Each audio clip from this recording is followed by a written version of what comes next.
mientras están terminando con las últimas los últimos trámites para la conexión, quien va a participar desde España es la arquitecta Sandra Mesa. Ella es de la Universidad Politécnica de Cataluña, ¿no? Y como ya se había señalado por el ingeniero Daniel, él ya nos va a hablar sobre un diagnóstico de la muerte por presencia de alcohol. ¿Estamos listos ya con la conexión? Ya, correcto. Listo, entonces. Dejamos a la arquitecta Sandra Mesa. Muy buenas noches, España.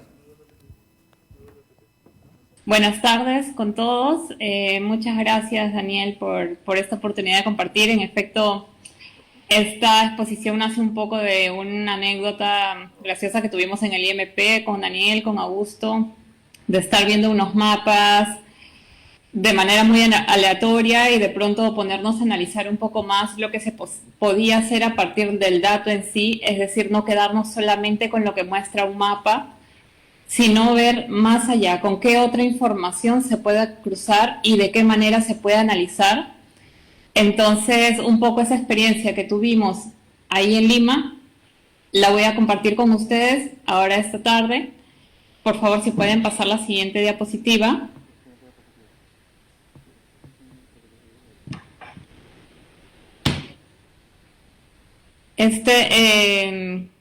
Se ha pasado, creo, hay una anterior. Sí, vale. Sí, son los datos del Observatorio Metropolitano de Seguridad de las muertes por presencia de alcohol en la sangre, los datos del 2018 al 2023. Lo he compartido, la verdad que no pude ver temprano si es que habían compartido la página web de este visor. De todos modos, aquí está el QR por si alguno quiere revisarlo un poco más a detalle. Creo que tiene bastante información valiosa. Y muestra un poco la diferencia de estos tipos de muerte por homicidio, como pueden ver, por suicidio o por accidentes de tránsito, ¿no? Le he puesto, bueno, los mismos colores, más o menos esta es la visión general que pueden tener del mapa de Lima. Y ahora sí la siguiente, por favor.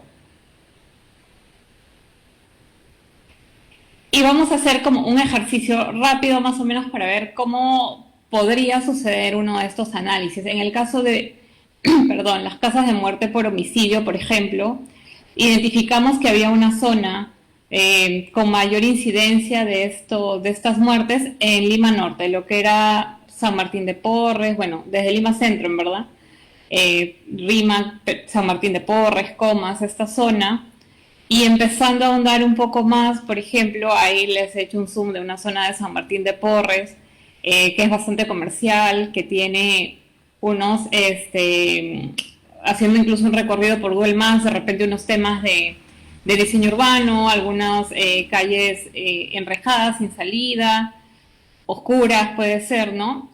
¿Con qué datos, por ejemplo, se podría cruzar más allá de simplemente ver, ok, aquí hay unas incidencias de muerte, de homicidios por arma de fuego?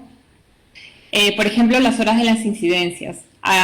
Es muy variado, pero podría ser que estas incidencias se den mayoritariamente en la noche, con lo cual ya nos daría una idea de que probablemente es un tema también de iluminación de las calles, por lo cual es una intervención muy puntual, poder iluminar un poco más esas calles, poder identificar las víctimas también por género y edad y si están asociados a otros actos delictivos, si es un tema de repente simplemente de mejorar la gestión de la seguridad ciudadana, poner más efectivos policiales, lo cual es curioso porque aquí algunas de las muertes sucedían a una cuadra de la comisaría. Sí, estas muertes no necesariamente tienen que ver a veces con un tema per se de diseño, pero también de gestión de la ciudad. No todo lo vamos a volcar a, ok, tenemos que diseñar, construir, ejecutar proyectos y tal. A veces son cosas que tienen que ver con la vida urbana, pero no necesariamente con infraestructura. Entonces también es importante poder analizar los datos para saber eso, porque a veces podemos empezar a destinar recursos que no tenemos en cosas que al final no van a ser la solución al problema. Pero, por ejemplo, por otro lado, si lo analizásemos con un paralelo de los usos de suelo e identificásemos que algunas de estas muertes están asociadas o están concentradas en una zona, digamos, de muchas discotecas, de muchos lugares de entretenimiento nocturno, sí se podría pensar, por decir algo, en una regulación de licencia de funcionamiento, que aquí en Barcelona lo están empezando, o bueno, ya lo están ejecutando hace un tiempo, Cuando hay una cierta cantidad de centros de este tipo, ya las licencias en la zona no se otorgan más. Lo único que se puede hacer es adquirir un negocio que ya tenga la licencia. Entonces, esto por poner un ejemplo con el tema de los homicidios. Y luego, si seguimos a la siguiente, con lo de accidentes de tránsito, que esto es un poco más homogéneo alrededor de la ciudad, en verdad, por muchas avenidas, vías, principalmente, claro, las carreteras, las vías expresas son los centros de mayor concentración de estos accidentes, también porque son unas vías que no tienen controles no tienen control de velocidad, no tenemos cámaras en algunos casos de velocidad y son vías muy fáciles de que uno pueda manejar rápido.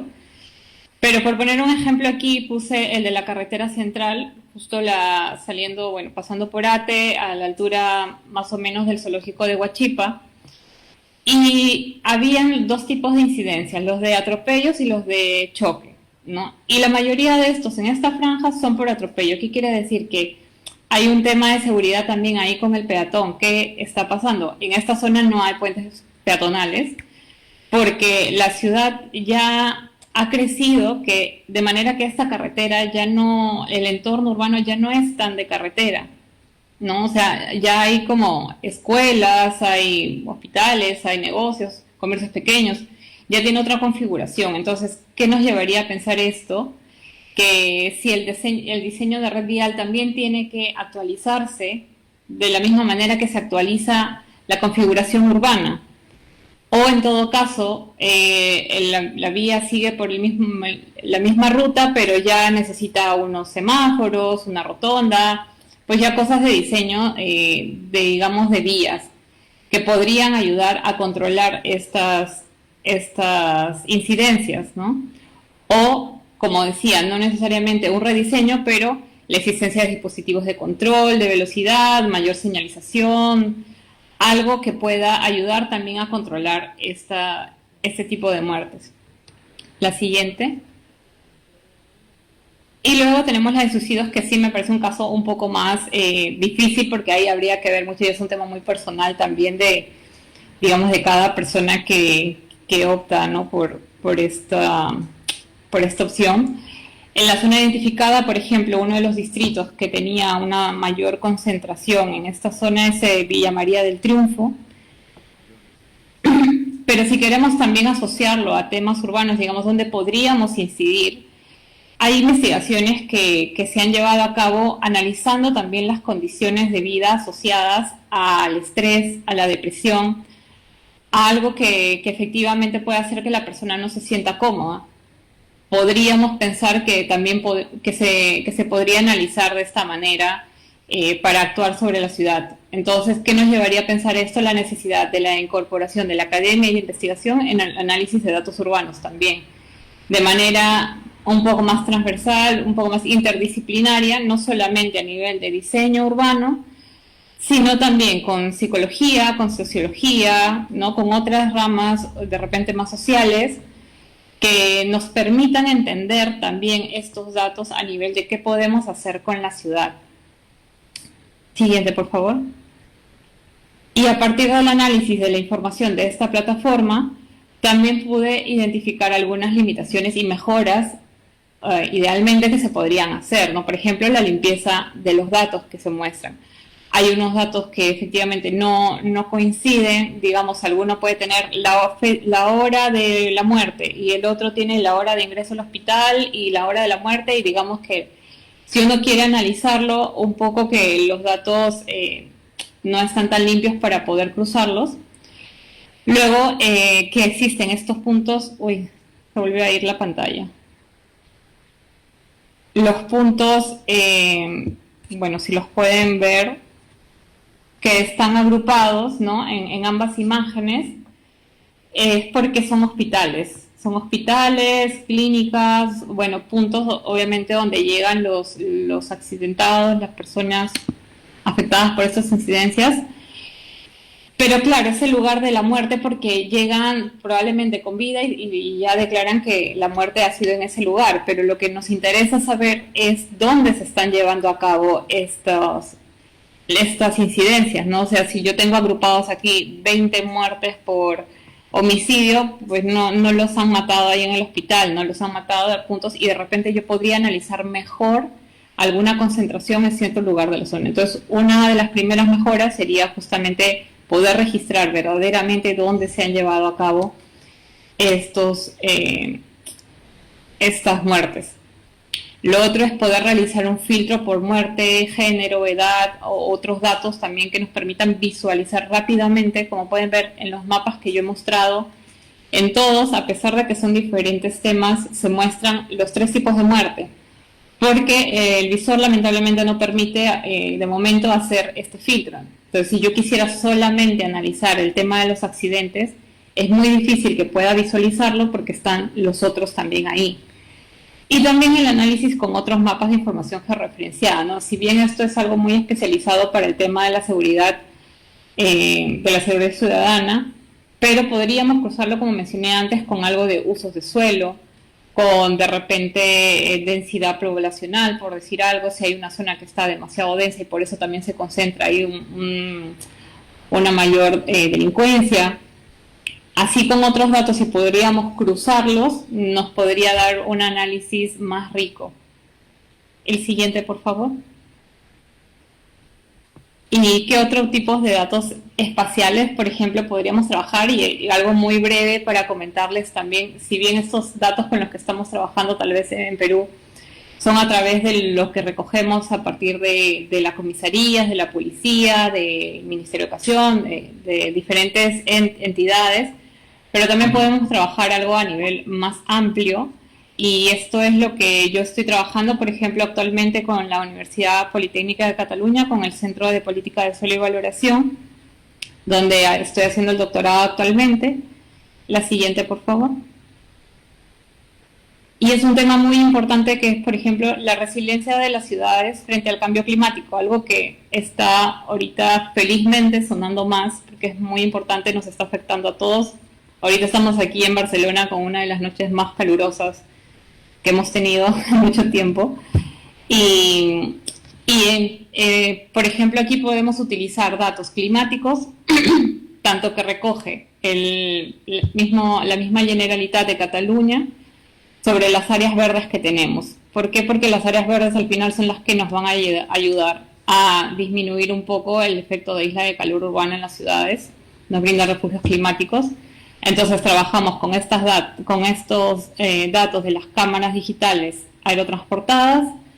Se puede trabajar también con datos satelitales de la NASA, como Landsat, o de las mismas estaciones meteorológicas, y ahí, por ejemplo, en el caso de Perú tenemos algunas estaciones meteorológicas, pero creo que todavía podríamos mejorar también en la data que obtenemos de ellas.